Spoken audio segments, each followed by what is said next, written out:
T-800 Starliner spacecraft is once again preparing to take flight. Commander Butch Wilmore. This is a test flight, so when you do test, you expect to find them, and we expect to find them. And pilot Sonny Williams. This is where the rubber meets the road. Unlike some of the headlines you may have read whilst browsing through the internet over the last few weeks, Butch and Sonny are not stranded aboard the ISS. With NASA making one of the biggest decisions in the agency's history, how do we end up here? NASA has decided that Butch and Sonny will return with Crew 9. Okay, ಹೊಸ interesting ವಿಷಯ. So ಈಗ latest update ಬರ್ತಾ ಇದೆ.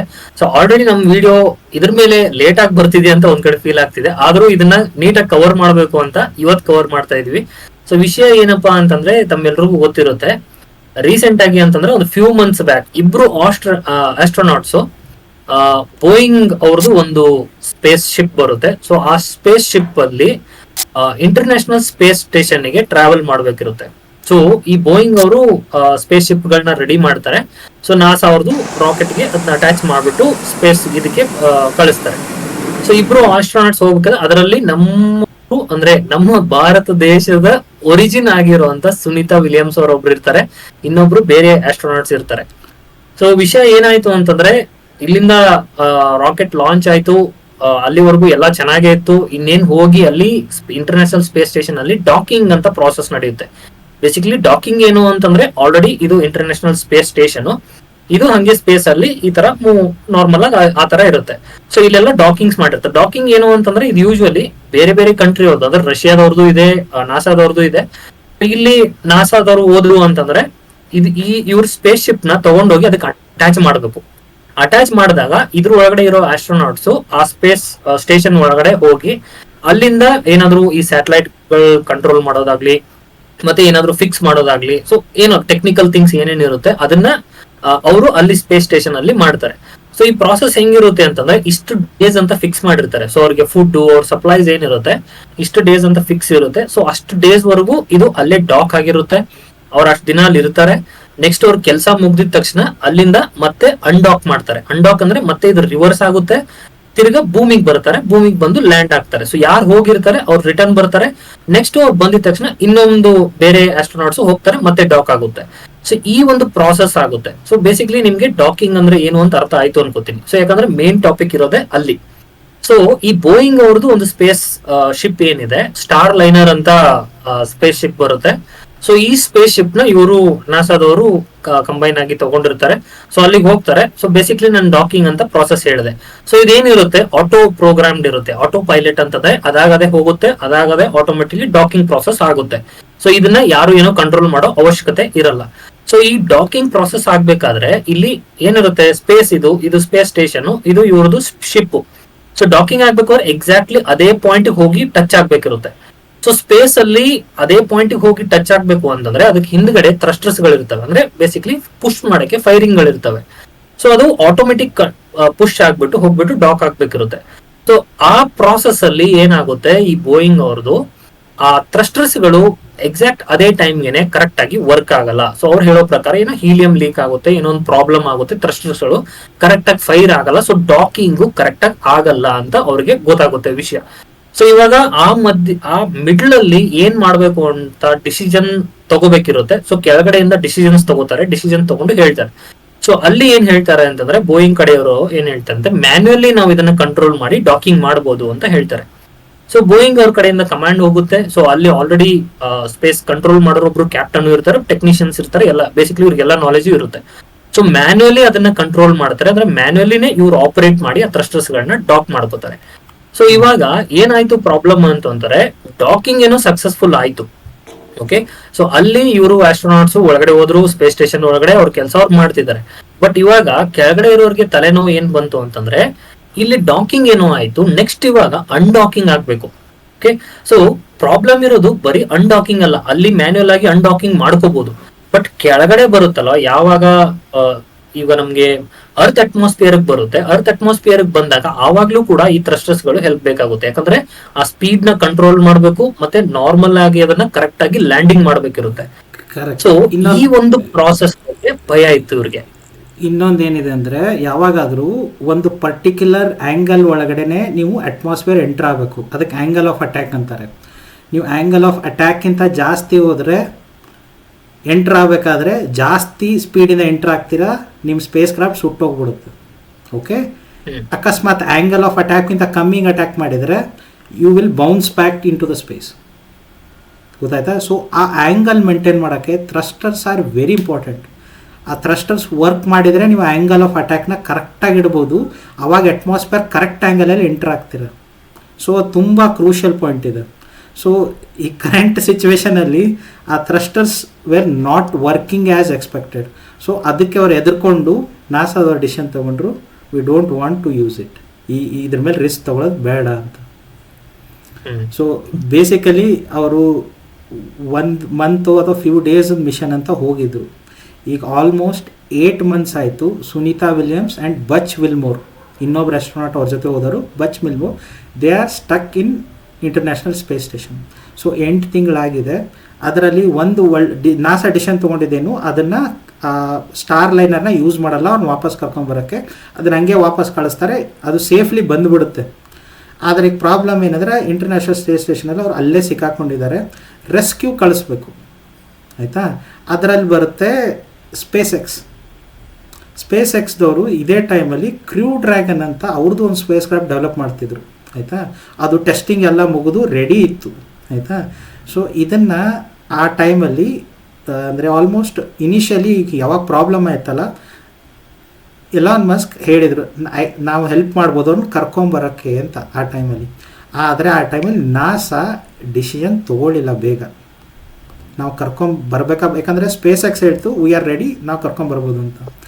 So ಈಗ currently ಎಲ್ಲರೂ ಏನು blame ಮಾಡ್ತಿದ್ದಾರೆ ಅಂದರೆ, Joe Biden government Elon Musk ಜೊತೆ ಅವ್ರದ್ದೆಲ್ಲ. ಈಗೇನಾಗಿತ್ತು, ಎಲಾನ್ ಮಸ್ಕು ಟ್ರಂಪ್ ಜೊತೆ ಅಲ್ಲ, ಈಗ ಎಲಾನ್ ಮಸ್ಕ್ ಹೆಲ್ಪ್ ತೊಗೊಂಡ್ಬಿಟ್ರೆ ಅವ್ರದ್ದು ಗೌರ್ಮೆಂಟ್ ಅಂದರೆ ಪೊಲಿಟಿಕಲ್ ಈಗ ಅದೇ ಪ್ರಾಬ್ಲಮ್ ಆಗಿದ್ದು. ಈಗ ಏನಾಗಿತ್ತು ಅಂದರೆ, ಅವ್ರನ್ನ ಎಸ್ಟ್ರೋನಾಟ್ಸ್ಗಳಿಗೆ ಉಳಿಸೋದು ಅಂತ ಮಾಡೋದು ಬಿಟ್ಬಿಟ್ಟು ಇವ್ರು ಏನು ಮಾಡ್ತಿದ್ದಾರೆ, ಪಾಲಿಟಿಕ್ಸ್ ಮಾಡಿದ್ರು ಅಂತ ಈ ಕರೆಂಟ್ಲಿ ನ್ಯೂಸ್ ಬರ್ತಿದೆ. ಅದಕ್ಕೆ ಈಗ ಏನು ಸುದ್ದಿ ಅಂದರೆ, ನೆಕ್ಸ್ಟ್ ವಿತಿನ್ ಫ್ಯೂ ಡೇಸ್ ಕ್ರೂ ಡ್ರ್ಯಾಗನ್, ಸ್ಪೇಸ್ ಎಕ್ಸ್ ಕ್ರೂ ಡ್ರ್ಯಾಗನ್ ಸ್ಪೇಸ್ ಕ್ರಾಫ್ಟ್ ಏನಿದೆಯಲ್ಲ ಅದನ್ನು ISS ಕಳಿಸಿ ಅವ್ರನ್ನ ಆಸ್ಟ್ರೋನಾಟ್ಸ್ನ ಕರ್ಕೊಂಬರ್ತಾರೆ ಅಂತ ಈಗ ಸುಮಾರು ದಿನದಿಂದ ಡಿಸ್ಕಷನ್ ನಡೀತಿದೆ. ಸೊ ಇವ್ರಿಗೆ ಆಲ್ರೆಡಿ ಒಂದ್ಸರಿ ಎಕ್ಸ್ಪೀರಿಯನ್ಸ್ ಆಗಿದೆ, ಕಲ್ಪನಾ ಚಾವ್ಲಾ ಅವರು ಹೋಗಿದ್ದಾರೆ. ಅದೇ ಭಯಕ್ಕೇನೆ ಇವ್ರನ್ನ ಅದರಲ್ಲಿ ಸ್ಟಾರ್ ಲೈನರ್ ಅಲ್ಲಿ ಕಳ್ಸ್ಕೊಳ್ಳಿಲ್ಲ. ಇವ್ರಿಗೆ ಅಷ್ಟೆಲ್ಲ ಇದ್ದು ಡೇಟಾ ಇರುತ್ತೆ ಏಂತಕ್ ಪ್ರಾಬ್ಲಮ್ ಆಯ್ತು ಅಂತ. ಕಲ್ಪನಾ ಚಾವ್ಲಾ ಅವರು ಹೋಗಿದ್ದು ಏನಕ್ಕೆ ಅಂದ್ರೆ, ಇವರು ಸ್ಪೇಸ್ ಶಟಲ್ ನ ರೀಯೂಸ್ ಮಾಡಂಗಿಲ್ಲ.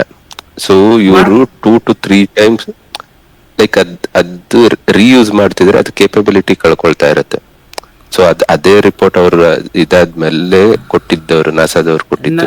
ಸೊ ವಿ ಹ್ಯಾವ್ ಪ್ರಾಬ್ಲಮ್ ಆಗಿದೆ ಹೇಳ್ಬಿಟ್ಟು. ಕಲ್ಪನಾ ಚಾವ್ಲಾ ಟೈಮ್ ಆಗಿದ್ದು, first of all space shuttle ಏನು ಮಾಡಿದ್ದು, ಕ್ರಿಯೇಟ್ ಮಾಡಿದ್ದೆ ರೀಯೂಸ್ ಮಾಡೋಕ್ಕೆ ಬೇಸಿಕಲಿ. ಆಯಿತಾ? ಸೊ ಎಂಟ್ರಿ ಟೈಮಲ್ಲಿ ಅಂದರೆ ಏನು, ನಾನಾಗಲೇ ಎಕ್ಸ್ಪ್ಲೇನ್ ಮಾಡಿದ್ನಲ್ಲ, ಅರ್ತ್ಗೆ ಎಂಟ್ರಿ ಆಗಬೇಕಾದಾಗ ಎನ್ವೈರ್ಮೆಂಟಲ್ಲಿ ಎಂಟ್ರ್ ಆದಾಗ ಪರ್ಟಿಕ್ಯುಲರ್ ಆ್ಯಂಗಲ್ ಎಂಟ್ರ್ ಆಗುತ್ತೆಯಾ, ಆವಾಗ ಸ್ಪೀಡಿಂದ ಏನಾಗುತ್ತೆ, ಏನು ಸ್ಪೇಸ್ ಶಟಲ್ ಬಾಡಿ ಇರುತ್ತಲ್ಲ ಪ್ಲಸ್ ನಮ್ಮದು ಅಟ್ಮಾಸ್ಫಿಯರು, ಸೊ ಅದರಿಂದ ಘರ್ಷಣೆ ಆಗುತ್ತೆ. ಆ ಘರ್ಷಣೆ ತಡೆಯೋಕ್ಕೆ ಏನಾಗ್ತಿತ್ತು, ಸ್ಪೇಸ್ ಶಟಲಲ್ಲಿ ಸ್ಪೆಷಲ್ ಪ್ಲೇಟ್ಸ್ ಇರ್ತಿದ್ದು, ಒಂದು ಸ್ಪೆಷಲ್ ಸಿಂಥೆಟಿಕ್ ಮೆಟೀರಿಯಲ್ ಪ್ಲೇಟ್ಸ್ ಇರ್ತಿದ್ದು. ಸೊ ಪ್ರಾಬ್ಲಮ್ ಏನಾಯಿತು ಅಂದರೆ, ಯಾವಾಗ ಕಲ್ಪನಾ ಚಾವ್ಲಾ ಇರೋ ಶಟಲ್ ಯಾವಾಗ ಲಾಂಚ್ ಆಗ್ತಿತ್ತಲ್ಲ, ಆ ಲಾಂಚ್ ಆಗಬೇಕಾದ್ರೆ ಆ ಪ್ಲೇಟ್ಸ್ ಏನಿದ್ವಲ್ಲ, ಒಂದು 3-4 ಪ್ಲೇಟು ಬಿದ್ದಿದ್ದು ಲಾಂಚಲ್ಲಿ ಕಾಣಿಸಿತ್ತು. ಆಯಿತಾ? ಸೊ ಆವಾಗ ಕಾಂಪ್ರಮೈಸ್ ಆಗಿದೆ ಶಟಲ್ದು body. So entry was already risk ಇತ್ತು. ಆಯಿತಾ? ಆ ರಿಸ್ಕ್ ಇಟ್ಕೊಂಡು ಅವ್ರು ಎಂಟ್ರಿ ಮಾಡಿದರು. ಸೊ ಪ್ರಾಬ್ಲಮ್ ಏನಾಯಿತು, ಅದರಿಂದ ಮೋರ್ ಹೀಟ್ ಆಯಿತು. ಎಂಟ್ರಿ ಟೈಮಲ್ಲಿ ಸ್ಪೇಸ್ ಶಟಲ್ ಬ್ಲಾಸ್ಟ್ ಆಯಿತು. ಒಳಗಡೆ ಘರ್ಷಣೆಯಿಂದ ಹೀಟ್ ಒಳಗಡೆ ಎಂಟರ್ ಆಗಿ ಇನ್ನೇನ್ ಕೆಲವೇ ನಿಮಿಷಗಳಿತ್ತು ಅನ್ಸುತ್ತೆ ಅಷ್ಟೇನೆ, ಆ ಟೈಮಲ್ಲಿ ಬ್ಲಾಸ್ಟ್ ಆಗಿತ್ತು ಅದು. ಹಾಂ. ಸೊ ಆ ರೀಸನಿಂದ ಏನಾಯಿತು, ನಾಸಾ ತಮ್ಮದೇ ಸ್ಪೇಸ್ ಕ್ರಾಫ್ಟ್ ಯೂಸ್ ಮಾಡೋದು ಬಿಟ್ಟರು ಆ ಟೈಮಿಂದ. ಅದಾದಮೇಲೆ ರಷ್ಯಾದು ರಾಕೆಟ್ಸ್ ಯೂಸ್ ಮಾಡ್ತಿದ್ರು ಲಾಂಚಿಗೆ, ಸ್ವಲ್ಪ ವರ್ಷ ಹಿಂದೆ ಹೋದರೆ. ಈಗ ಏನೇ ಲಾಂಚ್ ಮಾಡಬೇಕು, ನಾಸಾ ತಮ್ಮದು ಶಟಲ್ಸ್ ಯೂಸ್ ಮಾಡೋ ಸ್ಪೇಸ್ ಪ್ರೋಗ್ರಾಮೇ ಬಜೆಟೇ ಕಮ್ಮಿ ಮಾಡಿಬಿಟ್ರು ಬೇಸಿಕಲಿ. ಸೊ ಆವಾಗ ಥರ್ಡ್ ಪಾರ್ಟಿ ನೋಡೋಕೆ ಸ್ಟಾರ್ಟ್ ಮಾಡಿದ್ರು. ಆವಾಗ ಎದ್ದು ಬಂದಿದ್ದು ಸ್ಪೇಸ್ ಎಕ್ಸ್. ರಷ್ಯಾದ ಇತ್ತು, ರಷ್ಯಾದ ರಾಕೆಟ್ಸ್ ಇನ್ನೂ ಇದ್ದಾವೆ, ಲಾಂಚಿಗೆಲ್ಲ ಯೂಸ್ ಮಾಡೇ ಮಾಡ್ತಾರೆ ಆಸ್ಟ್ರೋನಾಟ್ಸ್ ಕಳ್ಸೋಕ್ಕೆ ಮಾಡೋಕ್ಕೆ. ಬಟ್ ಸ್ಪೇಸ್ ಎಕ್ಸ್ ಎದ್ದು ಬಂತು ಥರ್ಡ್ ಪಾರ್ಟಿ, ಆಯಿತಾ. ಈಗ ಅಮೆಝಾನ್ದು ಬರ್ತಿದೆ, ಅವ್ರದ್ದು ಹೆಸರು ನೆನಪಿಗೆ ಸದ್ಯಕ್ಕೆ ಬರ್ತಿಲ್ಲ ತಲೆಯಲ್ಲಿ, ಅವ್ರದ್ದು ಬರ್ತಿದೆ ಥರ್ಡ್ ಪಾರ್ಟಿ. ಅದೇ ಟೈಮಲ್ಲಿ ನ್ಯೂ ಆರಿಜನ್, ಅದೇ ಟೈಮಲ್ಲಿ ಬೋಯಿಂಗ್ಗೆ ಬ್ಲೂ ಆರಿಜಿನ್, ಅದೇ ಟೈಮಲ್ಲಿ ಬೋಯಿಂಗಿಗೆ ಫಂಡಿಂಗ್ ಕೊಟ್ಟಿದ್ದು ನೀವು ಒಂದು ಡೆವಲಪ್ ಮಾಡಿ ಅಂತ. ಆದರೆ ಆ ಡೆವಲಪ್ ಮಾಡಿದ ಸ್ಟಾರ್ ಲೈನ್ ಸ್ಪೇಸ್ಶಿಪ್ ಏನಿದೆಯಲ್ಲ, ಇಷ್ಟೆಲ್ಲ ಟ್ರಬಲ್ ಕ್ರಿಯೇಟ್ ಮಾಡಿ ನಾಸಾ ತಲೆ ಕರ್ಕೊಂಡ್ಬಿಟ್ರು. ಬೇಡ ಅಂತ ನಾವು ಮಾಡಿದ್ವಿ, ಮತ್ತೆ ಸುತ್ತಾಡ್ಕೊಂಡು ಅಲ್ಲೇ ಬಂದ್ವಿ ಅಂತ. ಮತ್ತೆ ಇನ್ನೊಂದು ಹೇಳ್ತೀನಿ ನಾನು, ಇನ್ನೊಂದು ಇದ್ರೆ ಏನಾಯ್ತು, ಅಲ್ಲಿ ಊಟ ಇರುತ್ತೆ ಎಲ್ಲ ಅಂತ ಅನ್ಕೋತಿರ್ಬೋದು. ಯಾವಾಗ ಸ್ಪೇಸ್ ಇಂದ ಆಸ್ಟ್ರೋನಾಟ್ಸ್ ಭೂಮಿಗೆ ಬರ್ತಾರೆ, ಅವ್ರಿಗೆ ತುಂಬಾ ಪ್ರಾಬ್ಲಮ್ ಫೇಸ್ ಮಾಡ್ತಾರೆ. ಯಾಕಂತಂದ್ರೆ ಅಲ್ಲಿ ಗ್ರಾವಿಟೇಷನ್ ಫೋರ್ಸ್ ಇರಲ್ಲ. ಸೊ ಇಲ್ಲಿಗೆ ಬಂದಿದ ತಕ್ಷಣ ಅವ್ರಿಗೆ ಏನೋ ಒಂಥರ ಅವ್ರ ಬಾಡಿನೇ ಕಂಟ್ರೋಲ್ ಬರಲ್ಲ, ಅವ್ರಿಗೆ ನಿಲ್ಲಕ್ ಬರಲ್ಲ, ನಡಿಯಕ್ ಬರಲ್ಲ. ಸೊ ಎಷ್ಟು ಜಾಸ್ತಿ ದಿನ ಅಲ್ಲಿ ಇರ್ತಾರೆ, ದಟ್ ಇಸ್ ಅ ರಿಸ್ಕ್. ಇಲ್ಲಿಗೆ ಬಂದ್ಮೇಲೆ ಅವ್ರಿಗೆ ಏನೇನಾಗುತ್ತೆ ಅನ್ನೋದು ತುಂಬಾ ರಿಸ್ಕ್ಗಳಿದೆ. ಸೊ ಅದನ್ನು ಒಂದು ತಲೆಯಲ್ಲಿ ಇಟ್ಕೋಬೇಕು, ಅದನ್ನು ನಾವು ತಿಳ್ಕೊಬೇಕಾಗಿರೋ ವಿಷಯನೇ ಇರೋದಲ್ಲ. ಏನು ಈಗ ಹೇಳ್ತೀನಿ, ಇಂಡಿಯಾ ಏನಾಗುತ್ತೆ, ಭೂಮಿ ಮೇಲೆ ಇದ್ದಾಗ ನಮ್ಮ ಮಸಲ್ಸು ಬಾಡಿ ಏನಿರುತ್ತೆ ಗ್ರಾವಿಟಿ ಅಗೇನೆಸ್ಟ್ ಕೆಲಸ ಮಾಡ್ತಾ ಇರುತ್ತೆ. ಸೊ ಕಂಟಿನ್ಯೂಸ್ಲಿ ಅದಕ್ಕೆ ಫೋರ್ಸ್ ಬೀಳ್ತಾ ಇರುತ್ತೆ. ಸೊ ನಮ್ಮ ಮಸಲ್ಸು ಅಥವಾ ನಮ್ಮ ಬೋನ್ ಸ್ಟ್ರಕ್ಚರು ಒಂದು ಸರ್ಟನ್ ಸ್ಟ್ರೆಂತ್ ಇರುತ್ತೆ. ಭೂಮಿ ಬಿಟ್ಟು ನೀವು ಸ್ಪೇಸಲ್ಲಿ ಹೋದರೆ ಅಲ್ಲಿ ಏನು ಗ್ರಾವಿಟಿ ಇಲ್ಲ, ಗುರುತ್ವಾಕರ್ಷಣೆ ಇಲ್ಲ. ಸೊ ಆಯಿತಾ, ನಿಮ್ಮ ಬಾಡಿ ಯಾವುದರ ಅಗೇನೆಸ್ಟು ಕೆಲಸ ಮಾಡ್ಬೇಕಂತ ಏನಿಲ್ಲ. ಸೊ ಅವಾಗ ಏನಾಗುತ್ತೆ ಅಂದರೆ, ನಾರ್ಮಲಿ ನಿಮ್ಮ ಹಾರ್ಟೇ ಫಾರ್ ಎಕ್ಸಾಂಪಲ್, ನಿಮ್ಮ ಹಾರ್ಟ್ ಏನು ಮಾಡಬೇಕಾಗತ್ತೆ, ನಿಮ್ಮ ತಲೆಗೂ ಪಂಪ್ ಮಾಡಬೇಕು ಬ್ಲಡ್ಡು, ಕಾಲುಗಳಿಗೂ ಮಾಡಬೇಕು, ಆಯಿತಾ. ಅಲ್ಲಿ ಹೋದಾಗ ಪಂಪ್ ಮಾಡೋ ಏನೂ ಇಲ್ಲ, ಗ್ರಾವಿಟಿನೇ ಇಲ್ಲ, ಪಂಪ್ ಮಾಡೋದು ಭಯಂಕರ ಈಸಿ. ಸೊ ಹಾರ್ಟ್ ಮಸಲು ವೀಕ್ ಆಗ್ತವೆ, ಕಾಲು ಕೈ ಮಸಲ್ ವೀಕ್ ಆಗ್ತವೆ, ನಿಮ್ಮದು ಬೋನ್ ಡೆನ್ಸಿಟಿ ಕಮ್ಮಿ ಆಗುತ್ತೆ. ಸೊ ಅವ್ರು ಭೂಮಿ ಮೇಲೆ ಬಂದಲ್ಲಿ ಯಾಕೆ ನಡೆಯೋಕ್ಕಾಗಲ್ಲ ಅಂದರೆ ಇದು ಎಲ್ಲ ರೀಸನ್ಸ್ ಇದೆ. ಸೊ ಅದಕ್ಕೆ ಅವ್ರು ಮತ್ತೆ ನನಗೆ ಪ್ರಾಬ್ಲಮ್ಮು ಫಿಸಿಕಲ್ ಅಲ್ಲ, physical over the period improve ಮಾಡ್ಕೋಬೋದು. ಯೋಚನೆ ಮಾಡಿ, 1 ತಿಂಗಳು ಮಿಷನ್ ಅಂದ್ಕೊಂಡು ಹೋಗಿರ್ತೀಯ, ಅಲ್ಲಿ 8 ತಿಂಗಳು ಸಿಕ್ಕಾಕೊಂಡ್ರೆ ಮೆಂಟಲ್ ಮೇಲೆ ಎಷ್ಟು ಪ್ರಾಬ್ಲಮ್ ಕ್ರಿಯೇಟ್ ಆಗುತ್ತೆ. ಓಕೆ, ಬಟ್ ಅವ್ರ ಮೈಂಡ್ ಸೆಟ್ ಹೋಗಿರುತ್ತೆ, ನೋಡಪ್ಪ ನೀನು ನಾನು ಬೆಳಗ್ಗೆ ಹೋಗಿ ಸಂಜೆ ಬಂದ್ಬಿಡೋಣ ಅಂತ ಹೇಳ್ತೀಯ, ಕರ್ಕೊಂಡು ಹೋಗಿ 10 ದಿನ ಅಲ್ಲೇ ಇಟ್ಕೊಂಡ್ಬಿಟ್ರೆ ಬೆಳಗ್ಗೆ ಹೋಗಿ ಸಂಜೆ ಬರೋಣ ಅಂದ್ರೆ 10 ದಿನ ಆಯ್ತು, ಮೆಂಟಲಿ ಸ್ಟ್ರೆಸ್ ಆಗುತ್ತೆ. ಸೊ ಆತರ ಅವ್ರಿಗೂ ಆಗಿರ್ಬೋದು ಅಂತ ಅನ್ಕೋತೀನಿ. ಸೊ ಅವರು ಮೆಂಟಲಿನೂ ಸ್ಟ್ರಾಂಗ್ ಇರ್ತಾರೆ ಅನ್ಕೋತೀವಿ, ಬಟ್ ಹೇಳಕ್ಕಾಗಲ್ಲ, ಹ್ಯೂಮನ್ ಇಮೋಷನ್ಸ್ ಚೇಂಜ್ ಆಗ್ಬೋದು ಓವರ್ ದ ಪೀರಿಯಡ್ ಅಷ್ಟೇ. ಸ್ನೇಹಿತರೆ, ಲೇಟೆಸ್ಟ್ ಆಗಿ ಒಂದು ನ್ಯೂಸ್ ಅಪ್ಡೇಟ್ ಬರ್ತಾ ಇದೆ. ಏನಪ್ಪಾ ಅಂತಂದ್ರೆ, ಸುನೀತಾ ವಿಲಿಯಮ್ಸ್ ಅವರು ಸ್ಪೇಸ್ ಸ್ಟೇಷನ್ ಇಂದ ಭೂಮಿಗೆ ಸೇಫ್ ಆಗಿ ಲ್ಯಾಂಡ್ ಆಗಿದ್ದಾರೆ. And splashdown, Crew 9 back on Earth. An on-time splashdown. Looks like we're getting our next crew member here. That is none other than Sunny Williams. Big smile, big waves. She, like her other crew members, now will be assisted onto the mobility aid. There we have it, some waves, some thumbs up, and some smiles. We're getting some views of him now as he egresses or exits the spacecraft.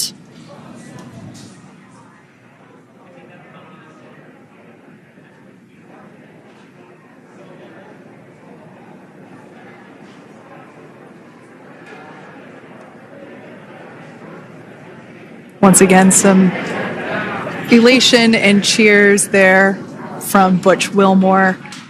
ಇದರ ಜೊತೆಗೆ ಇನ್ನೊಂದು ಖುಷಿ ವಿಚಾರ ಏನಪ್ಪಾ ಅಂತಂದ್ರೆ, ಅವರ ಆರೋಗ್ಯನೂ ಚೆನ್ನಾಗಿದೆ, ಅವರ ಆರೋಗ್ಯದಲ್ಲಿ ಏನೂ ಏರುಪೇರುಗಳಿಲ್ಲ ಅಂತ ತಿಳಿದು ಬರ್ತಾ ಇದೆ. ಸೊ ನಿಜವಾಗ್ಲೂ hats off to the person behind this or people behind this ಅಂತಾನೆ ಹೇಳ್ಬೋದು. ಒಬ್ಬರೇ ಅಂತೂ ನಾನು ಹೇಳಕ್ಕಾಗಲ್ಲ. Hats off to the Elon Musk. So ಇವರ ಒಂದು ಟೆಕ್ನಾಲಜಿ ಏನಿದೆ, ಇಷ್ಟು ಸೇಫ್ ಆಗಿ ಇವರನ್ನ ಭೂಮಿಗೆ ಕರ್ಕೊಂಡ್ ಬರುವಂತ ಒಂದು ಆಪರೇಷನ್ ನಡೆಸ್ಕೊಟ್ಟಿದ್ದಾರೆ. ಅದೇ ರೀತಿ ನೀವು ಟ್ರಂಪ್ ಸರ್ಕಾರಕ್ಕೂ ನೀವು ಧನ್ಯವಾದನ ಹೇಳಬೇಕು. ಯಾಕಂತಂದ್ರೆ ಈ ಒಂದು ವಿಚಾರದಲ್ಲಿ ಪೊಲಿಟಿಕಲ್ ಇಶ್ಯೂ ಇರೋದ್ರಿಂದ ಆ ಸರ್ಕಾರ ಕೈ ಜೋಡಿಸಿದ್ದಕ್ಕೇನೆ ಇವರು ಆರೋಗ್ಯವಾಗಿ ಮತ್ತು ಸೇಫ್ ಆಗಿ ಭೂಮಿಗೆ ಲ್ಯಾಂಡ್ ಆಗುವಂತ ಒಂದು ಆಪರೇಷನ್ ಆಗಿದೆ. ಸೊ ಇದು ಒಂದು ಖುಷಿಯ ವಿಚಾರ. ಸೊ ಐ ಥಿಂಕ್ ಇದು ಒಂದು ಪೊಲಿಟಿಕಲ್ ಇಶ್ಯೂ ಇಂದಾನೆ ಇವರು 8 ದಿನದಲ್ಲೇ ಮರಳಿ ಬರಬೇಕಾಗಿರುವಂತ ಒಂದು ಆಪರೇಷನ್ ಇತ್ತು. ಬಟ್ ಕಾರಣಾಂತರಗಳಿಂದ ನಾವು ಡಿಸ್ಕಸ್ ಮಾಡಿರೋ ಹಾಗೆ ಈ ಒಂದು ಫ್ಲೈಟ್ ವಿಚಾರ ಆದ್ರೆ, ಸ್ಪೇಸ್ ಶಿಪ್ ವಿಚಾರವಾಗಿ ಏನೊಂದು ಪ್ರಾಬ್ಲಮ್ ಆಯ್ತು. ಸೊ ಇವರು ಅಲ್ಲೇ ಉಳ್ಕೋಬೇಕಾಗಿ ಬಂತು. ಅವರನ್ನ 6 ತಿಂಗಳು ಮುಂಚೆನೆ ಕರ್ಕೊಂಡ್ ಬರ್ಬೇಕಾಗಿತ್ತು. ಸೊ ಇಲ್ಲಿವರೆಗೂ ಈ ಪೊಲಿಟಿಕಲ್ ಪ್ರಾಬ್ಲಮ್ ಇಂದ 6 ತಿಂಗಳ ಕಾಲ ಡಿಲೇ ಆಯ್ತು. ಸೊ 6 ತಿಂಗಳ ಕಾಲ ಆದ್ಮೇಲೆ ಇವರು ಭೂಮಿಗೆ ಬಂದಿದ್ದಾರೆ. ಸೊ ಸೇಫ್ ಆಗಿದ್ದಾರೆ, ಎಲ್ಲರೂ ಚೆನ್ನಾಗಿದ್ದಾರೆ. ಸೊ ನಿಜವಾಗ್ಲೂ hats off to the person Elon Musk ಅವರು ನಾವು ತುಂಬಾ ಧನ್ಯವಾದ ಹೇಳ್ಬೇಕು. ಇವರ ಒಂದು ಟೆಕ್ನಾಲಜಿ ನಿಜವಾಗ್ಲೂ ಶ್ಲಾಘನೀಯ. ಸೊ ಈ ವಿಚಾರದಲ್ಲಿ ಏನಪ್ಪಾ ಅಂತಂದ್ರೆ ಪ್ರತಿಯೊಬ್ಬರಿಗೂ ಖುಷಿ ಆಗುತ್ತೆ ಎಂತ ಒಂದು ಟೆಕ್ನಾಲಜಿ. ಯಾಕಂತಂದ್ರೆ ನಾವು ಹಿಂದೆ ಎಷ್ಟೋ ವರ್ಷಗಳ ಕಾಲ ಹಿಂದೆ ಹೋದಾಗ ನಾವು ಕಲ್ಪನಾ ಚಾವ್ಲಾ ಅವ್ರದ್ದು ಏನೋ ಒಂದು ಘಟನೆ ನಡೀತು, ಆ ಒಂದು ಘಟನೆ ಮರು ಕಲ್ಪಿಸಬಾರದು ಅಂತಾನೆ ಎಲ್ರು ಕೇಳ್ಕೊತಾ ಇದ್ರು. ಸೊ ಅದು ಅಚ್ಚುಕಟ್ಟಾಗಿ ನೆರವೇರಿದೆ, ಏನೂ ಆಗದೇನೆ ಸೇಫ್ ಆಗಿ ಬಂದಿದ್ದಾರೆ. ಸೊ ಎವ್ರಿಥಿಂಗ್ ಎಲ್ಲ ಚೆನ್ನಾಗೇ ಆಗಿದೆ. All is well and everything is going well. ಧನ್ಯವಾದ ಸ್ನೇಹಿತರೆ.